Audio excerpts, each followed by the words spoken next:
This episode has been brought to you in part by the Azrieli Music Prizes, celebrating 10 years of promoting excellence in music composition. Come experience the musical imaginations of AMP's 4 extraordinary 2024 laureates. The Orchestre Symphonique de Montréal Chorus and Maestro Andrew McGill give the world premiere of their prize-winning works for the AMP Gala concert on October 28th at Maison Symphonique in Montreal. Learn more at azrielifoundation.org/AMP.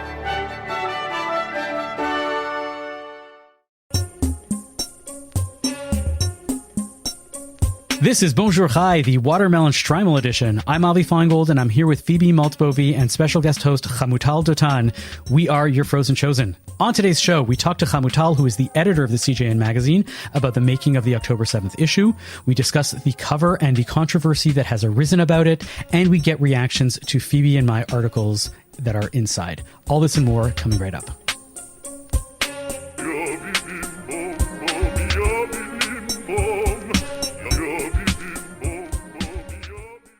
Phoebe, I think we got the most perfect guest that we can possibly get for this topic, which was the CJN magazine and our articles in it. The editor-in-chief of the CJN magazine, Hamutal Dotan, a journalist, a journalism professor. I don't even want to keep going because I'd rather you introduce yourself. Hamutal, welcome to Bonjour Chai. Thank you so much for having me. It's great to talk. Give us the 10-second resume of like what brought you to everything leading up to the CJN magazine and what is your vision for the CJN magazine. That's no low pressure question from Avi. Yeah, I can't promise 10 seconds, but yes, I've been an editor based in Toronto for about 15 years.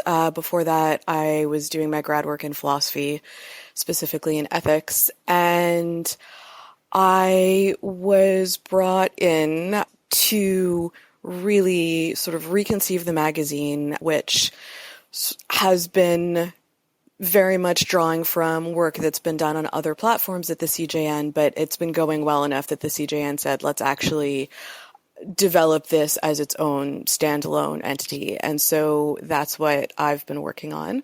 We're launching with a new redesign in the spring, which is very, very exciting.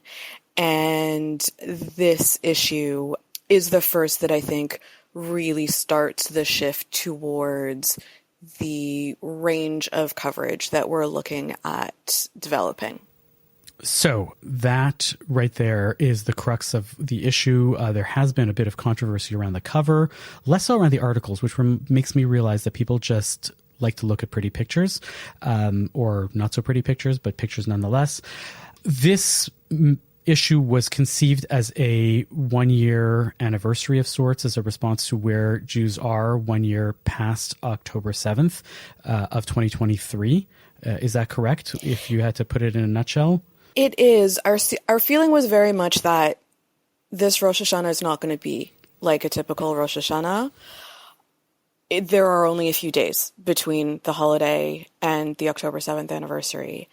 And it didn't seem either accurate or responsible to gloss over the complexities of this moment and just do a straightforward happy holiday issue the way that we might have in other years.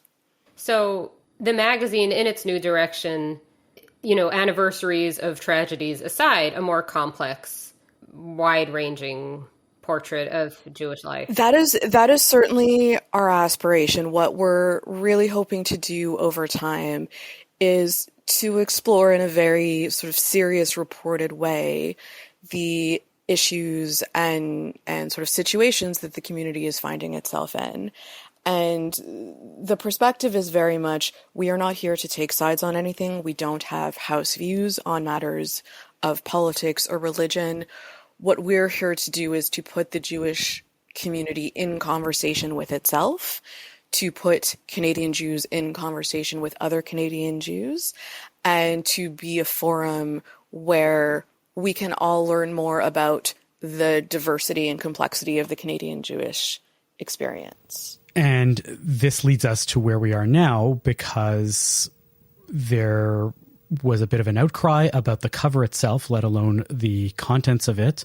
And I suspect that's because the person who posted it on Everything Jewish Toronto, which is apparently you're nowhere or you're nothing unless you're a top contributor on that section of Facebook, posted just a screenshot of the cover and said, this is horrible, this is evil, what's going on? The world is going to hell in a handbasket, and the Jews are helping the, Palestinians to like bring on the downfall of the Jews. Look, let's start. Phoebe, can you maybe back us up a second? Can you describe the cover? I know this is an auditory medium. Sure. Okay, but I will do that, but I'm going to have to do something else that's going to seem a little bit out there. But before I describe the cover, I'm going to say that we are in a cultural climate where people have been calling out book displays of like Jewish studies books as, can you believe this anti-Zionist tripe? And then people look a little more closely and notice that one of the books is like, by Netanyahu. And this is not something I'm making up. I wrote a column about this. This is a thing that is happening in the Canadian and American Jewish communities, okay? I'm not saying it's widespread. I'm talking about a couple posts, but a couple posts that got pretty big by people with big platforms. There is, I think, not unreasonably a lot of anxiety, but sometimes it gets directed in unreasonable places, which brings us to the cultural climate, political climate, in which this all happened. So the cover, it says, the Canadian Jewish News, fall 2024, Stav 5785. And then you see a family. The family, I know no, there's no such thing as looking Jewish, but the family looks Jewish. They are people of different age presentations, gender presentations. There seems to be, Bubby's got a yellow ribbon for the hostages, and the Gen Z granddaughter has watermelon earrings and a keffiyeh. This seems to be what is drawing a lot of attention. There's a lot of hand gesturing. There's some people doing a selfie. There's somebody else looking at Instagram. There's an older woman gripping her forehead, upset. And then there's the not yet corrupted by politics granddaughter, who the grandmother with the yellow ribbon pin is, I feel like there's some sort of odd word she can still be buddy with that one, because that one doesn't know about politics yet and is still singing Hatikva at her presumed something. And they're eating at a Rosh Hashanah table. They have pomegranates. There's honey. I think those are apples also. There's some wine, but not a huge amount of wine because they're Jewish. Come on. There's one other detail, which I'll just point out, which is that one of the figures is also wearing dog tags. I was going to say it looks like a granddaughter or a younger family member wearing a dog tag. Correct. Where is that? Yeah. The one taking the girl the selfie, is. Yes. Oh, that is subtle, but so she is. So she is. I did not realize that. Oh boy. And the dog tag is the bring them home dog tags. Yes. Okay, so Hamutal, what was the thinking behind the cover? So the thinking behind the cover was very simply to depict reality. So the idea is this is a Jewish family, as you said, Phoebe, multiple generations, different points of view about what is happening in the world, what has been happening for the last year. They are all gathered for the holidays. They are all still at the same table. They are all talking. Many of them are laughing. And the thinking was very much, there are both many Jewish families that will look like this year, and this is also representative of the Jewish family writ large. When you say the thinking, your thinking, or... So this was a concept that I developed with the art director of the magazine, and then she had conversations with the illustrator, and we sort of refined it. The cover went through a number of iterations, as covers generally do, and there were various tonal shifts and changing sort of particular elements within it. And this is where it wound up. And the thinking was very much, this is what it looks like right now. This is what the Jewish world looks like. This is what many Rosh Hashanah tables will look like. And also, it's a really beautiful and distinctly Jewish thing. One of the things about Judaism that I've always really loved and appreciated is that built into the very foundation of the religion is this idea of disagreement and divergence of opinions on what being Jewish means and what we're called on to do as Jews. This is what the Talmud is. It's a bunch of Jews disagreeing about and trying to talk and work through what it all means. I think that's wonderful.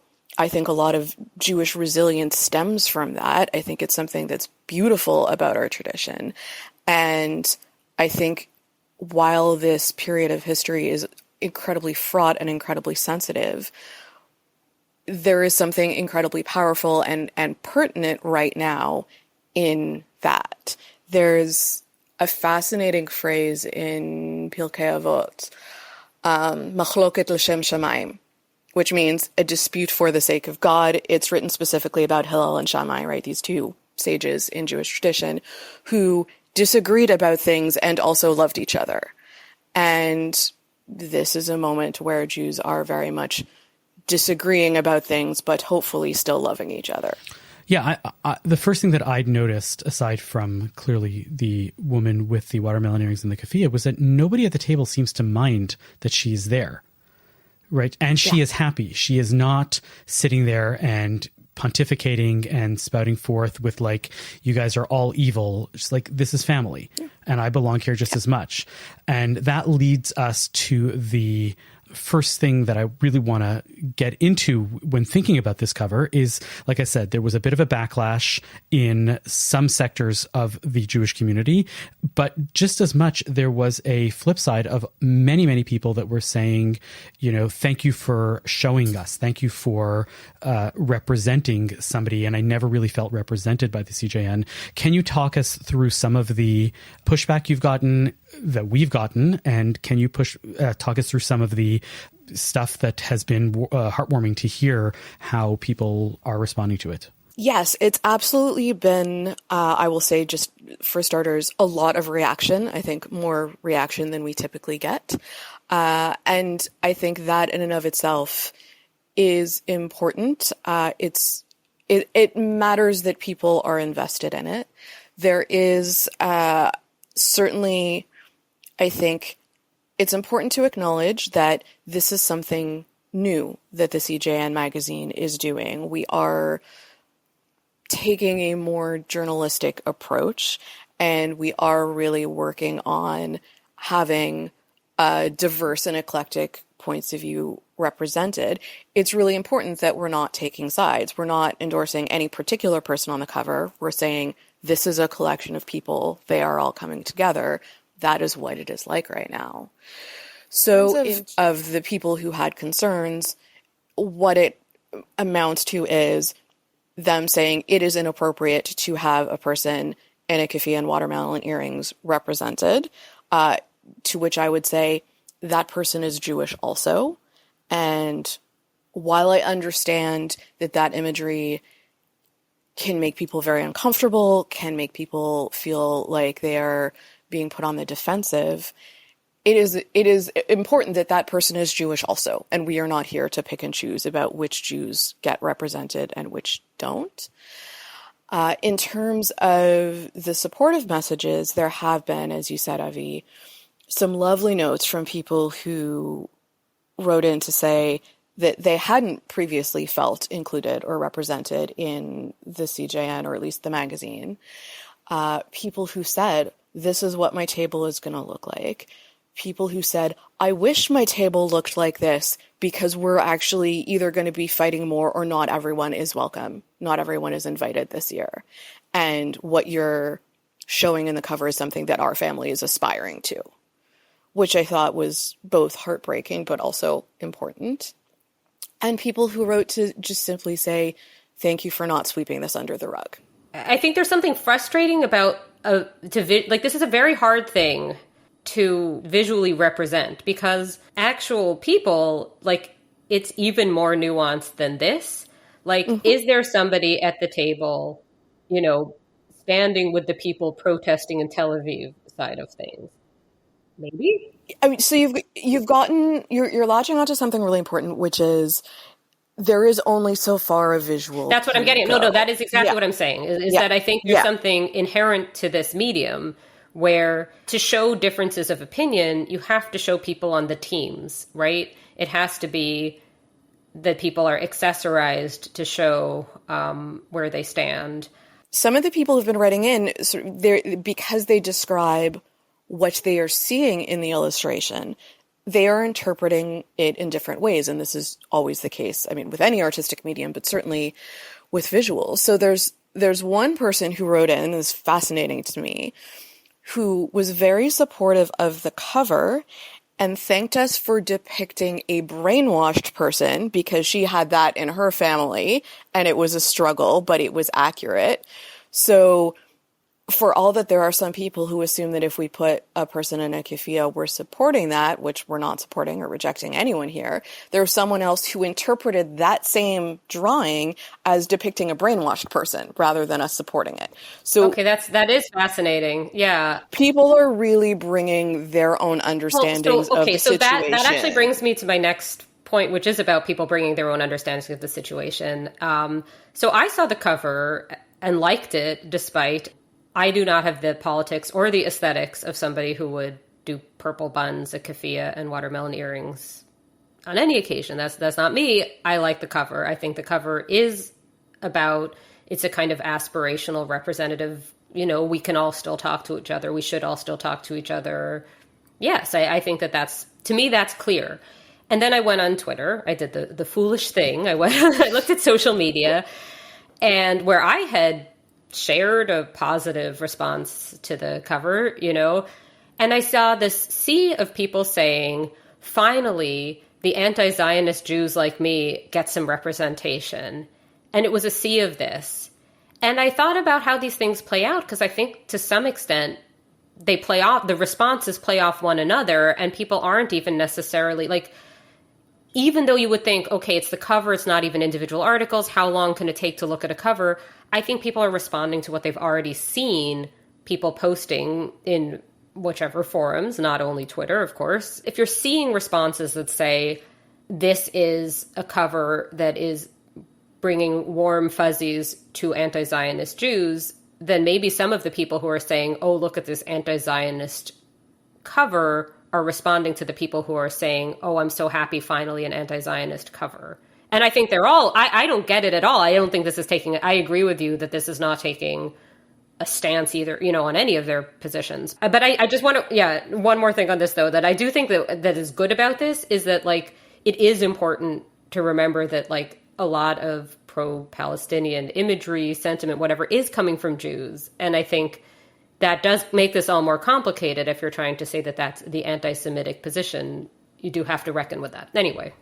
Yeah, and just to go back to your previous point for a second, it's also really important, I think, to note that when we're talking about responses on social media and the responses that we're getting by email, to a certain extent, we're never going to know who they're coming from and how many of those responses are even from humans. So there have been a lot of emails that we've received are from IP addresses in the US, people who are not subscribers, people who have never interacted with the CJN before in any capacity.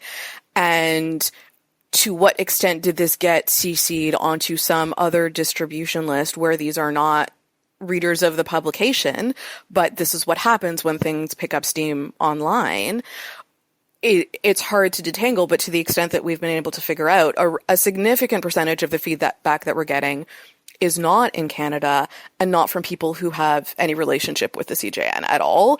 And whether some of those are sort of bot campaigns, we can't entirely tell. But I'm always wary of drawing very firm conclusions from the digitally mediated responses. Yes, I mean, this is something that has long been an issue for Jewish publications. I just know from other work I've done that a lot of the people who will read a Jewish publication will often be actual committed anti-Semites, bots or otherwise. Is that the audience we are trying, and I don't mean anti-Semites in the sense of people with a slightly different position than I have. I mean actual neo-Nazi type figures. Yeah. And they may click on articles. Is that the audience one is trying to attract? No. Audience is tricky, I think, is the gist here. So here's what I was thinking about in terms of the cover and the reaction to it was that the negative reactions to it was basically saying, I wish this wasn't in the community. These people are such a tiny minority. Take this woman out of the picture and everything's fine. And the people that are thanking the CJN for this cover are basically saying, not the opposite, which is, I want you to represent a table filled with people with keffiyehs celebrating Rosh Hashanah, but I'm glad that I am included in this picture because that's all that I'm asking for. And that's really telling, because I think that was the main gist of the rest of the magazine, was to say, not Jews are anti-Zionist, but there are many Jews that are Zionist. There are many Jews that are not. And this is what we want to represent. And here are articles, and here are thoughts, and here are ideas that are related to that and their reflections on the past year. Is that fair?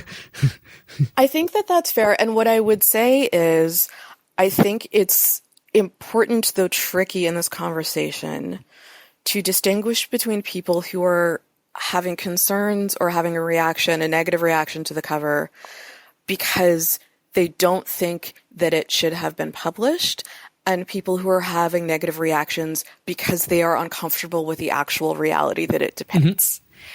And those are two hopefully separable things. We know, because there's been polling done about this, that in the last year, the number of Jews, the percentage of the Jewish community that is uncomfortable with Israel and with Israel's current course of action has grown. This is something that many other Jews of other political persuasions find very difficult. And I think it absolutely can be uncomfortable to be confronted with a visual depiction of that. I think for any media outlet, it's really important to separate how people are feeling about the actual state of affairs versus how they are feeling about the depiction of that state of affairs. Oh, so I have two things on this. Okay, so first is that I think what's been shown demographically and the politics that go along with watermelon earrings and a keffiyeh, I don't know how much that lines up. Like, yeah, to a degree, but not thinking that Israel should do as it's doing is different from potential. I mean, yeah, it's all visual, it's all interpretation. I interpret these things as potentially kind of different, like critical of Israel, critical, and again, this gets back to the medium. But I also wanted to ask, while we're still on the topic of the cover, whether you've seen any pushback on the other end of things, all this representation of Jews who do support Israel.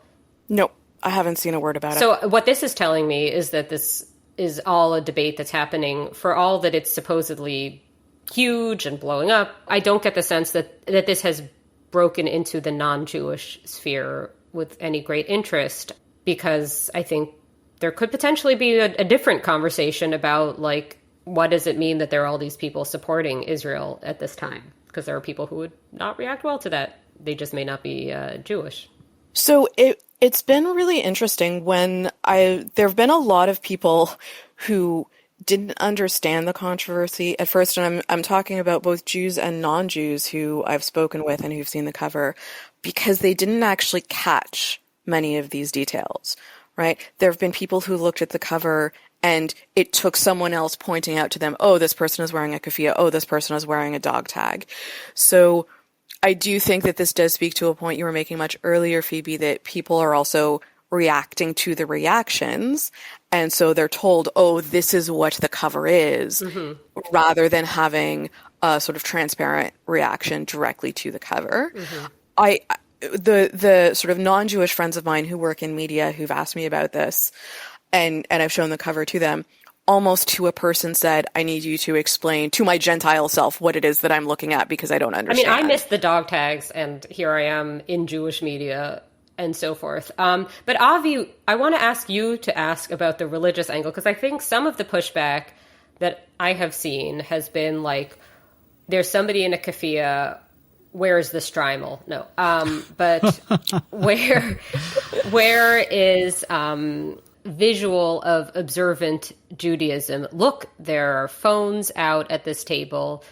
I think once you have the goal of depicting all Canadian Jews, and that this is the diversity of Canadian Jews, this also another challenge of the medium is you're never going to depict everybody in any image. And obviously there are extremely observant or even not extremely observant Jews for whom this is not the reality. First of all, clearly there is at least somebody with a Shtreimel at that table, and they got up once the phones came out because they didn't want to be at the Rosh Hashanah table with phones out, but they were still at the table beforehand. That is my interpretation, and I'm going to stick with it. But that being said, it's probably true that the majority of people that are 100% holiday observant and Sabbath observant might not have somebody who is wearing a keffiyeh at the table. That being said, there is a growing movement of people on the religious left that are really standing up for,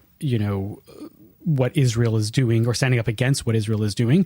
But we can bracket that so I will give that. This to me is more representative of what Canadian Jewry does look like. People that have the traditions, people that have the apples and the honey and the pomegranates and the wine and the round challahs, and then when discussions start happening at the table, phones will come out. And that's, the line I always tell Americans about what Canadian Jewry is like is that the synagogue that they drive to on Shabbat better be Orthodox. And, there's something that this represents, and that we are at a holiday table. We are going to do all the traditions, but we might pull out phones by the end of the meal. And I'm okay with that. I mean, I know people who pull out their phones to read a dvar at their Shabbos table. Yeah, so I'm not complaining about that, because to me, that's, again, it's representative. It's who some people are. And I don't see this and say, oh, every Jew has to be represented at this, in this illustration. We can just move on. Well, that said, I mean, I think there is, I think we need to acknowledge that there is a choice, right? And the CJN, like any publication, is always making choices as an institution and as individuals working at it. And yes, it would have been a different choice to include a different array of Canadian Jews, and that would have also been accurate.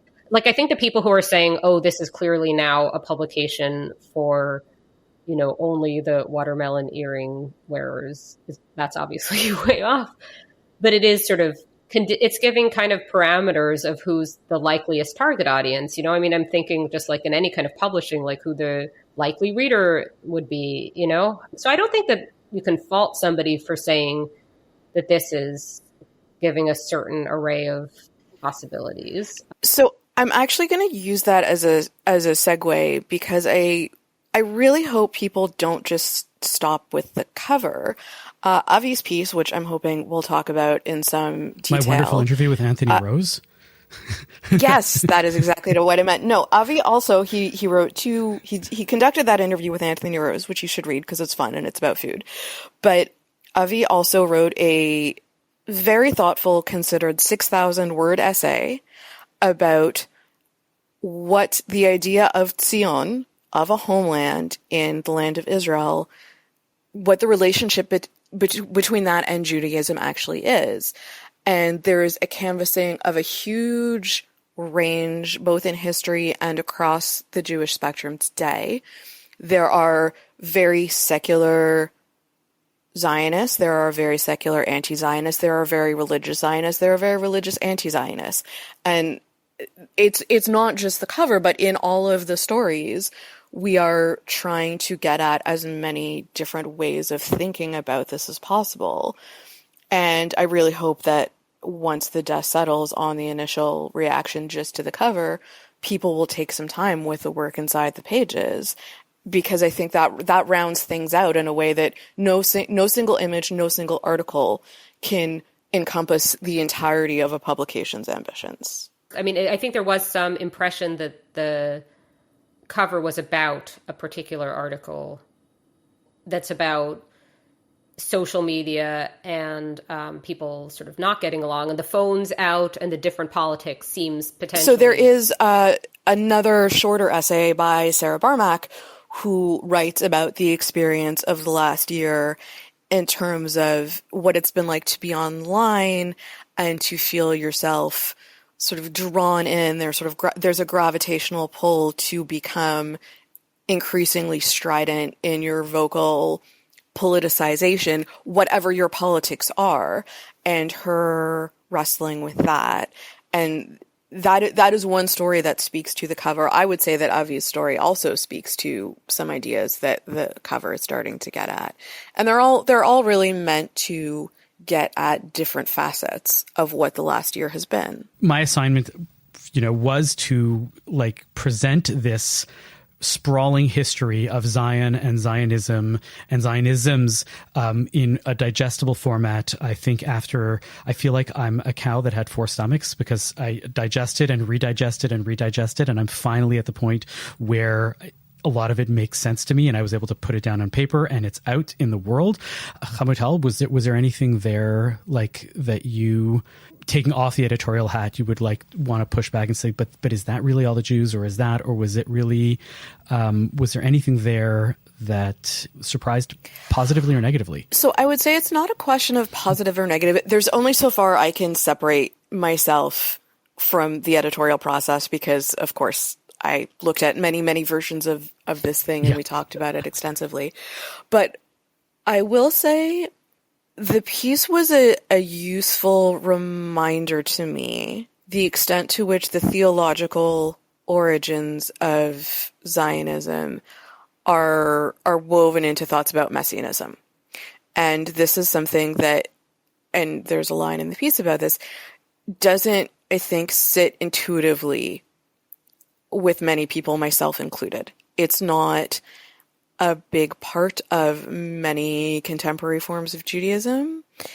It's something that's certainly become, in many parts of Jewish thinking, de-emphasized over the centuries.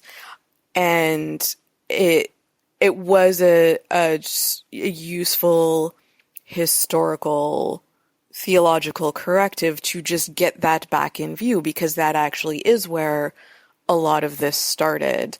And yet it's not where I think many of our minds go when we reflect on these issues. It's something I didn't put in there, but it really had been niggling at the back of my mind for a while. And it's, maybe it'll come out in 5 years in another piece or something. But this notion of us having this redemptive arc, and that it wasn't yet fulfilled, despite Herzl being very, very non-messianist, and the early Zionists, really, many of them were not messianic and not thinking about a Messiah arriving to redeem them, right? Felt that this ability to self-actualize was their way of being messianic, and you can't get away from that. And there are many peoples who don't necessarily have that as part of their narrative and just exist, and they move on if they're persecuted, and they just go set up somewhere else, and they say, this is our lot, this is how we are, and we're not thinking about ourselves as we need to be redeemed and to define ourselves as a people in this way. And I think that that's a feature, whether you like it or not, of Judaism that has stuck with us. Even if you don't like it, you still end up having that as part of your thought process. So that was something that really I took away from on my own in my thinking about this.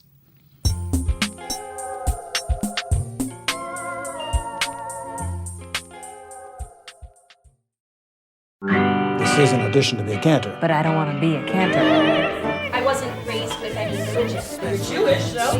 The heartbeat of community. I welcomed Sam into my community by first taking his foreskin and next showing him the beautiful Twister bagel. Culturally Jewish is the only podcast covering the weird, wide world of independent Canadian Jewish art. Listen to Culturally Jewish at the cjn.ca/culture or wherever you get your podcasts.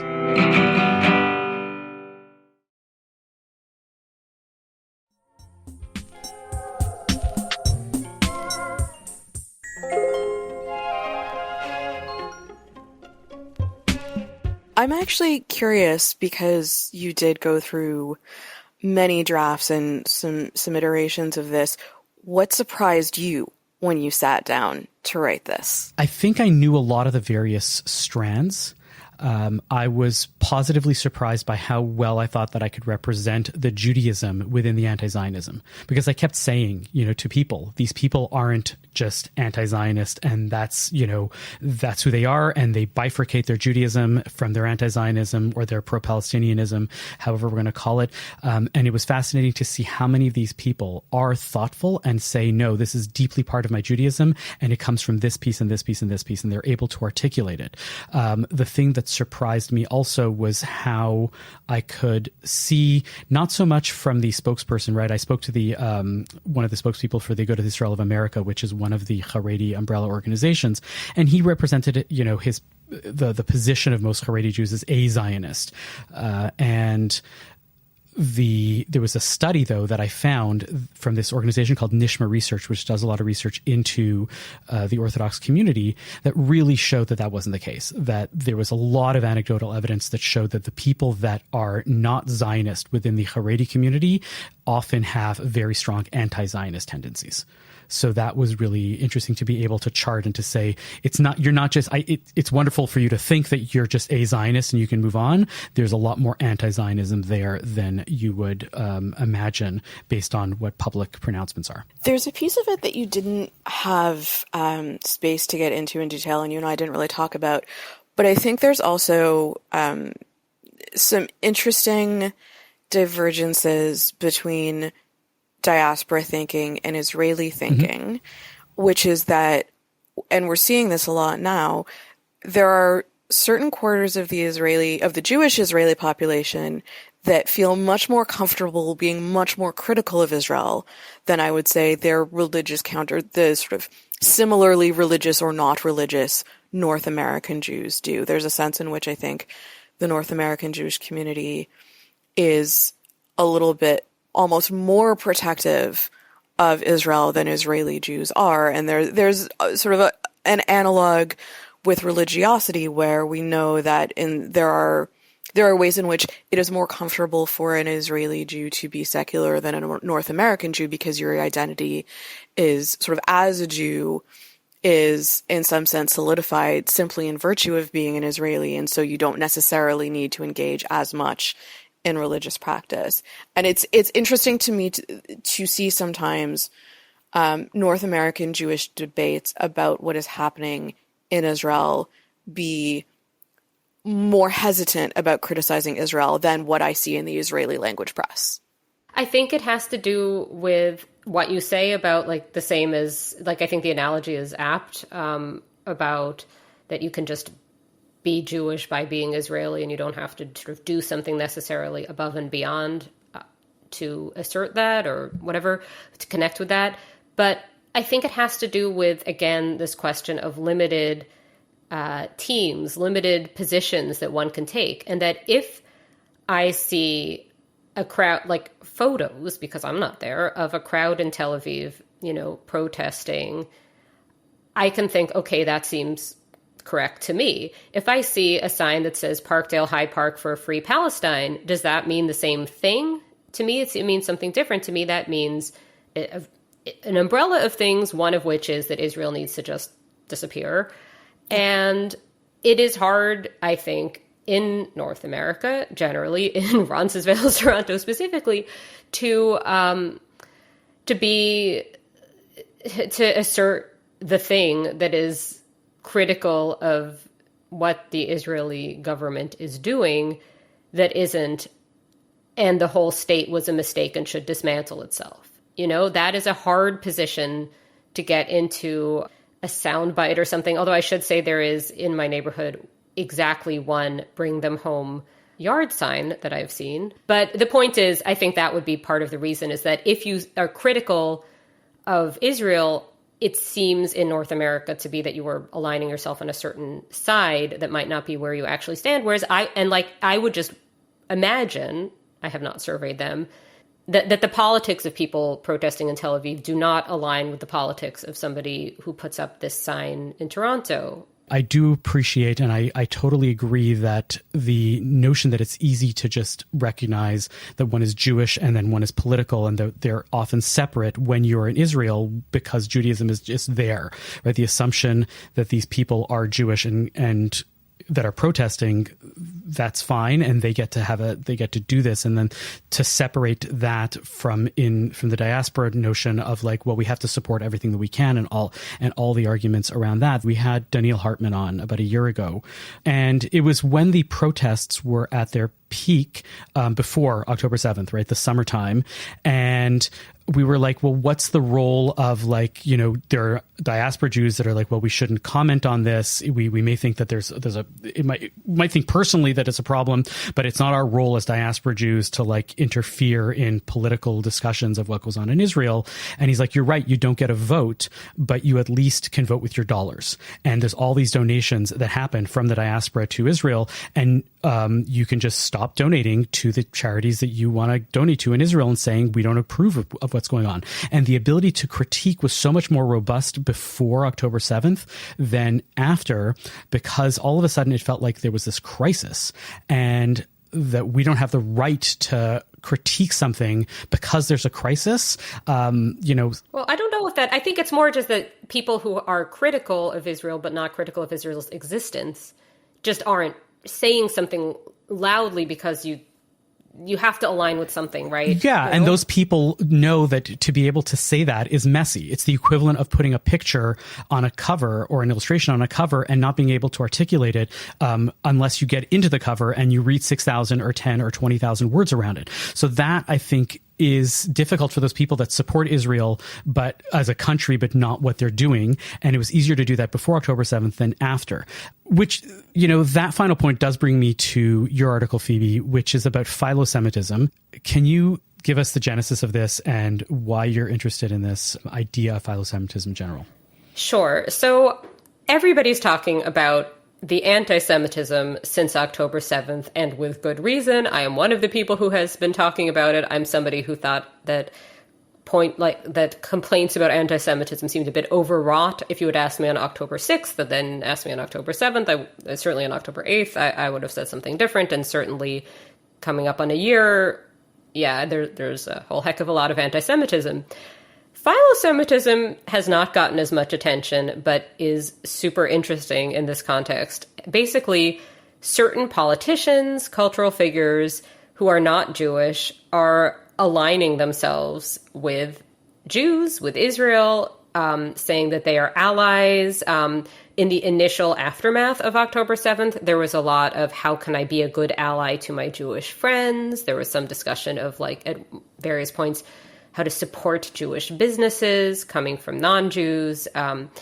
But yeah, it's just, I had noticed that, I wouldn't say that there's a lot of philosemitism, but rather that that philosemitism has always existed and has taken on kind of a new place in the culture since October 7th. And one place this came up recently was Patricia Heaton. What was she in? Everybody Loves Raymond. Okay. She loves Raymond. She also loves Jews.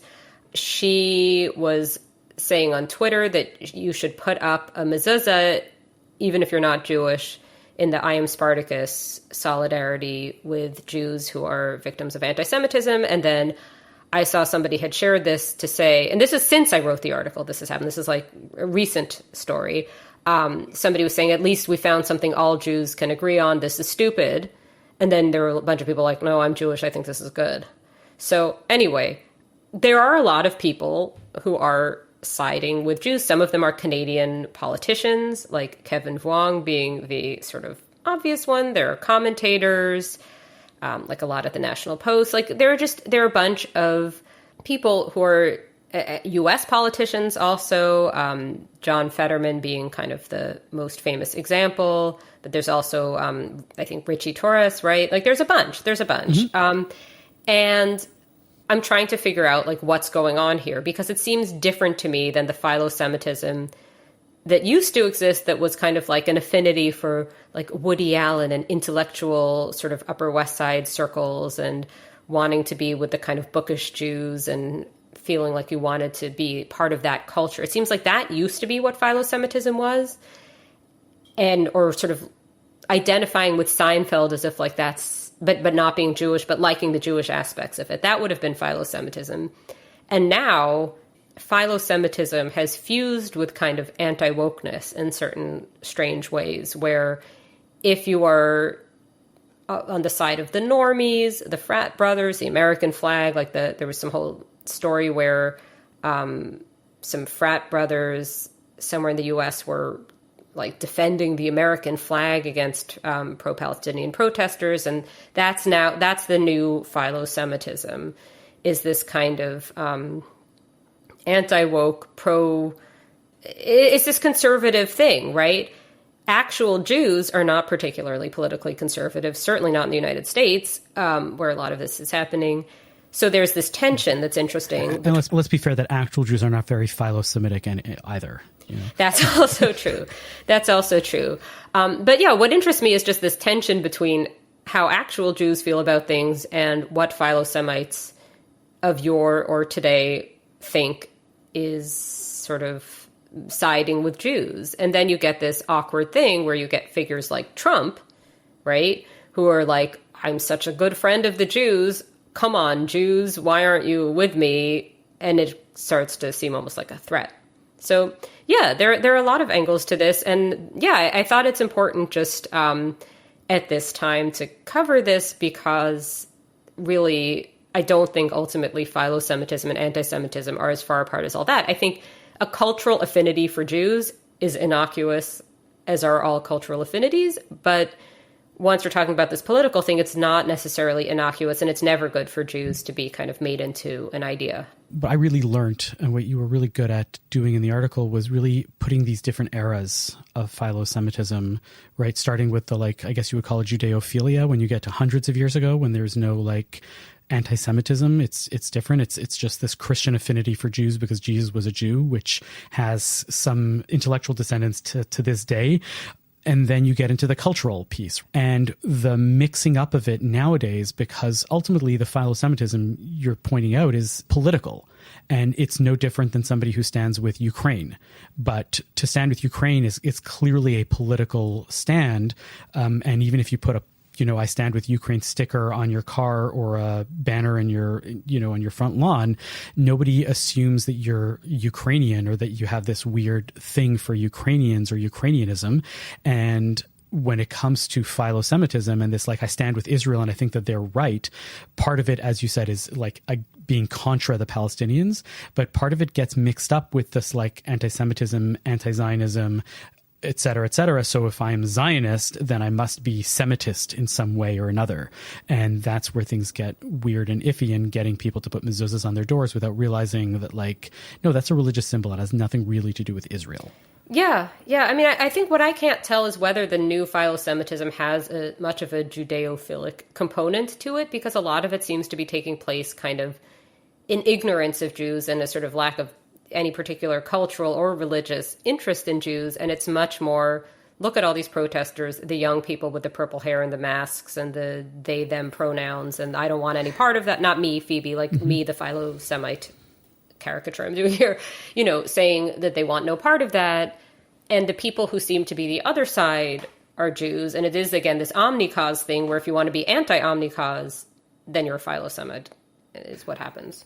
Yeah, and you don't really see a lot of people, like, all of a sudden frequenting delis and saying, oh, I'm a philo-Semite, I stand with Israel, I got to go have a pastrami, sandwich, or I got to go to United Bakers and, be there for the Jews. So well, in Kevin that sense, Wong has been doing a bit of that, actually. Okay. But yes, that was, and been, but it seems cringy as a result. Yes. And what that signifies is that there's, like you said, there's this ignorance of what it means to be philo-Semitic. And it's like, well, I just have to stand with these people. And I know three things about Jews, right? I know that they have pastrami. I know that they put mezuzahs on their door. And I know that Palestinians are trying to kill them.